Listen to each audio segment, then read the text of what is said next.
Shabbat Morach, Hanouka Sameach. Alors on sait que quand on allume les bougies de Hanouka, c'est écrit Anerot alaluko deshem velano reshut lishtamesh behem. Ces bougies-là, elles sont saintes. On n'a pas le droit d'en profiter si ce n'est utilisation du shamash. D'accord?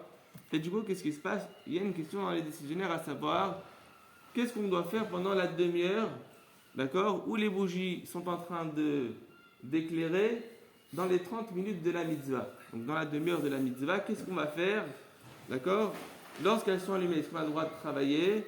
Est-ce qu'il faut être en mode off? D'accord, on n'a pas le droit de travailler, de préparer des beignets ou autre, et être à côté de la Hanoukia, d'accord, sans faire de travail.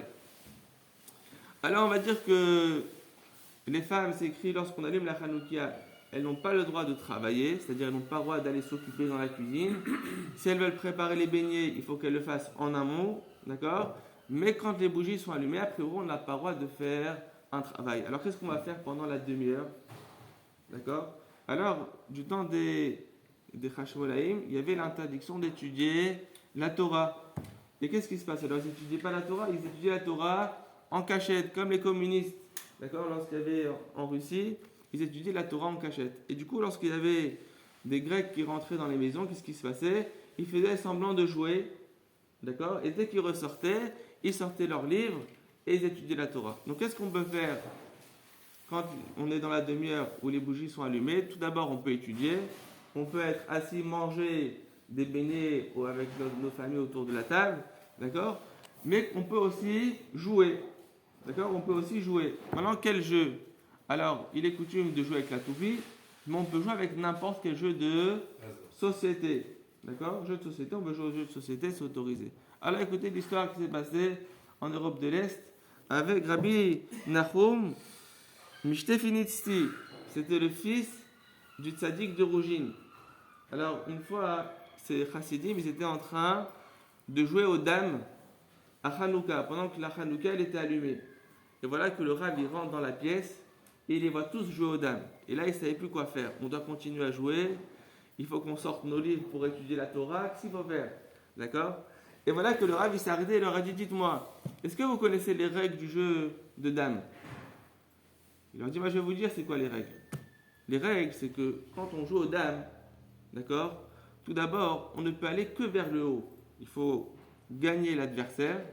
Donc on ne peut aller que vers le haut. Ensuite, on va pas par pas. On n'a pas le droit de sauter 2 cases d'un seul coup. On a le droit d'aller d'une case à l'autre. D'accord? Qu'est-ce qu'il faut d'autre? Il dit, lorsque maintenant on a l'adversaire qui nous a mis un pion, d'accord? Et on peut en manger 2 du coup. Donc qu'est-ce qui se passe? Bon, il faut être prêt à sacrifier un de nos pions pour en manger 2 après. D'accord? Et ensuite, qu'est-ce qui se passe? La personne qui a gagné le jeu, donc elle va petit à petit. Lorsque elle est prête à sacrifier un pion pour en gagner 2. Elle arrive après en haut. Qu'est-ce qui se passe? Elle a une dame maintenant. Et qu'est-ce qu'elle fait avec cette dame? Elle peut aller où elle veut maintenant. Donc jusqu'à maintenant, elle était restreinte à aller un par un.